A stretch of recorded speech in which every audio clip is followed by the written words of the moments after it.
Solar Superstorm.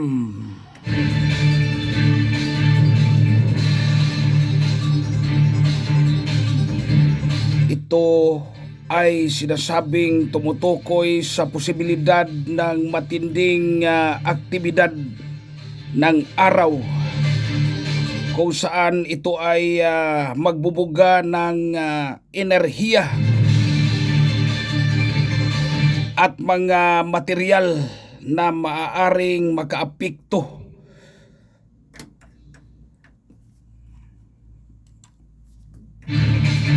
sa atmosphere ng mundo. Totoo ba ang mawawalan ng internet?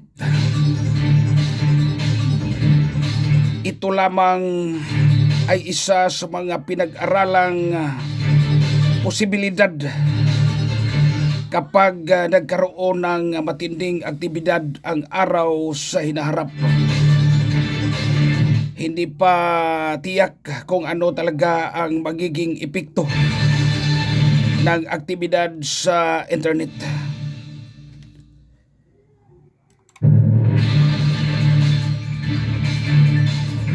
Kanino ba galing ang babala sa November 24?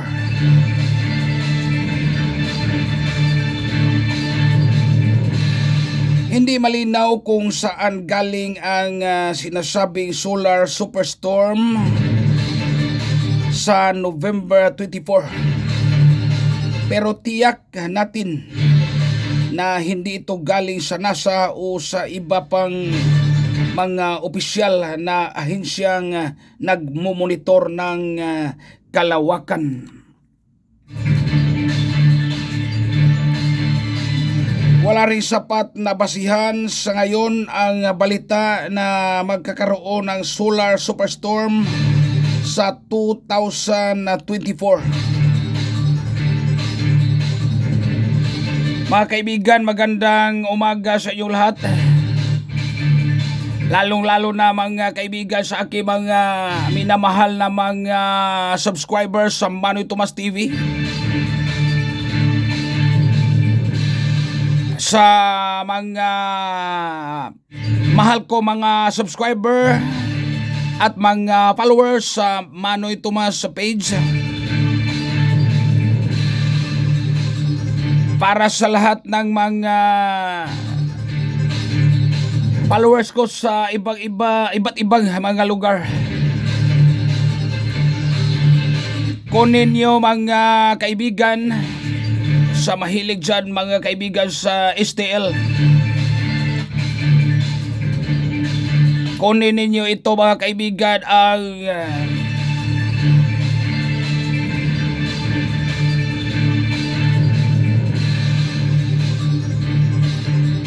kunin mo muna kunin nyo muna mga kaibigan ang iyong mga ballpen at saka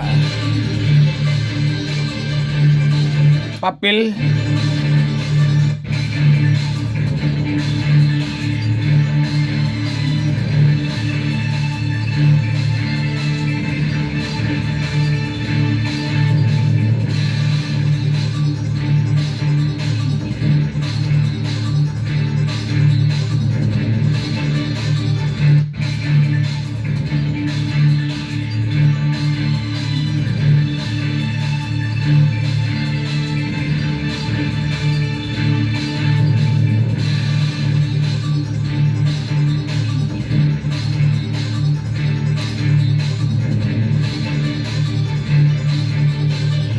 Ayon sa ating source mga kaibigan,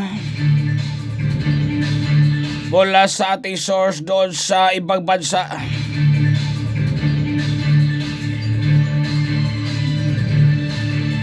baka may city ngayong araw mga kaibigan sa STL. At hindi man pwede mga kaibigan na city lang ang bilhin natin mga kaibigan para sa steel. Kailangan natin na mga kaibigan samahan ito mga kaibigan ng dalawa pa mga kaibigan para sa para mabuo natin ang ating para sa STL.